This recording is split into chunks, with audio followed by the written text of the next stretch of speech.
House Deputy Majority Leader Arnan Panaligan firmly denies any involvement in the alleged anomalous flood control projects in Oriental Mindoro. This comes in response to Senator Panfilo Lacson's privilege speech, which flagged questionable flood control projects in Nauhan and Baco. Since these areas fall within Panaligan's district, he was implicated in the issue. The congressman clarified he is neither the proponent of the project nor connected to its contractor, calling it unfair for him to be dragged into the controversy.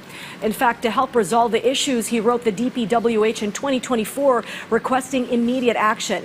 Panaligan also expressed willingness to speak with the senator regarding the matter. Itong kapatunay na hindi tayo proponent, hindi tayo nag-fund yan, at tayo walang kinalaman sa implementation yan. No? Kaya nga ako ang sumulat July 2024 pa yan kasi noong July 24 may nasira na rin.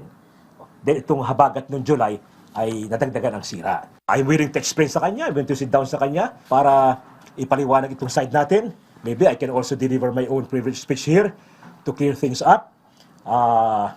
Sa tingin ko naman ay parang unfair na tayo ay batakanag ka doon na hindi naman tayo ang naglagay ng proyektong yan, hindi tayo nag-prioritize, kundi dumating na sa atin yan.